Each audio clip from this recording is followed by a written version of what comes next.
Jesse, and I'm going to be taking you through the first part of this week's OT in review, alright? So what we're dealing with here is the fact that we have a manufacturing company, which means that we're not simply just buying our product and selling it on to the customer, but rather we are purchasing the inputs and then creating that product which eventually gets sold to the customer.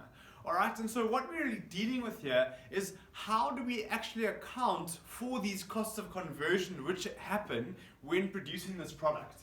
And you'll see here, what I have up behind me is the fact that when we have these conversion costs, we actually separate them into different categories in order to account for them.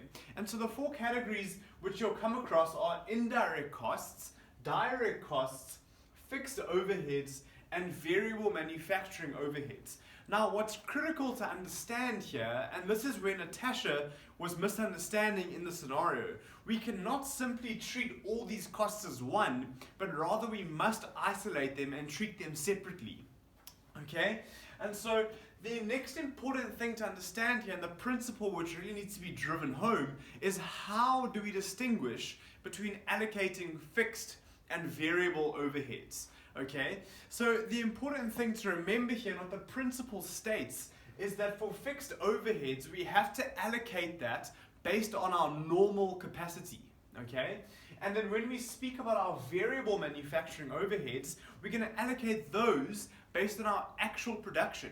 And it's so important that we understand this, and this will come through in required 2, which Xavier will take you through as well. But if we can understand and remember to apply that principle that fixed overheads are allocated based on normal capacity and variable manufacturing overheads being allocated based on our actual production, we can take that principle and apply it to any scenario and be assured that we're treating those costs correctly. I'm going to hand over to Xavier now, and he'll take you through required 2 of this week's OT.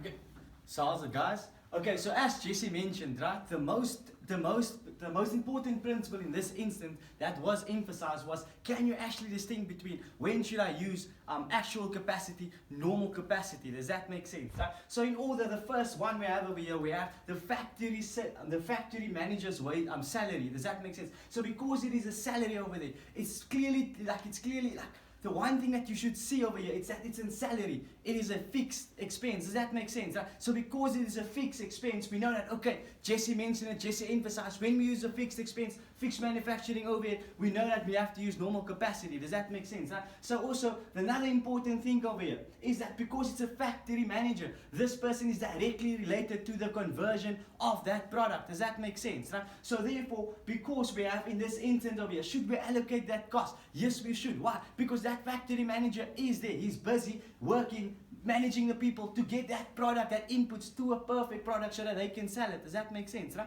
So therefore, we have to allocate this thing. Right? Why should we allocate it? So if you go to IAS 2, paragraph 12 and 13, it says that we have to take in all costs of conversion. That means taking that inputs, weighing it all together until we get that final product, until we can sell it. Does that make sense? Does it make sense if I say that we need this factory manager over here? Why? Because he needs to direct the people to make these products into a product that is saleable. Does that make sense? Right? And why should we allocate it at using what capacity? We should use normal capacity. Why? Jesse mentioned fixed overhead.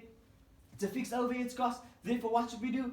Normal capacity over there, right? And then our next thing, we have our production staff, right? So remember, and it's wages. What does that wages mean? It means that it's variable. This O can come in today, give him his wages, and tomorrow he's gone. Does that make sense? Right? It's directly related to the amount of units that we produce. Does that make sense? Right? So therefore, if our production increases, we know that our wages will increase. Is that fair? Right? So therefore, because that's the case, we need these people here to do what? To take that input, make it into a liquor product over there so that we can sell. So therefore, we have to allocate it. Does that make sense? Why? Because IAS 2, paragraph 12 and 13 says, all conversion costs, we need to take all this conversion costs, pull it together, capitalize the inventory, and therefore, boom, we have that cost. Does that make sense? Right? Okay. And now the other important thing that Jesse said, it's a variable manufacturing overhead over there, right? What does that mean? That means that because it's variable, what should we use? We should use actual production. Does that make sense? Clear distinction between the two.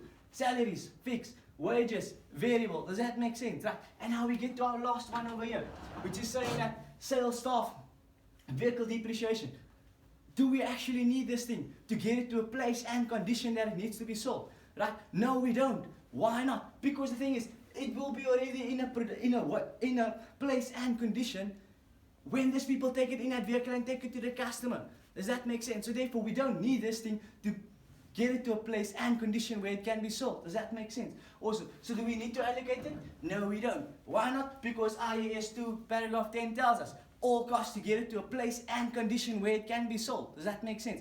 And in this case, it's already in a place and a condition where we can sell it. Right? So therefore, do we allocate? No, we do not allocate. Is that fair? So there's it, guys. Hope you guys have an awesome weekend, or whenever you watch this. Yeah.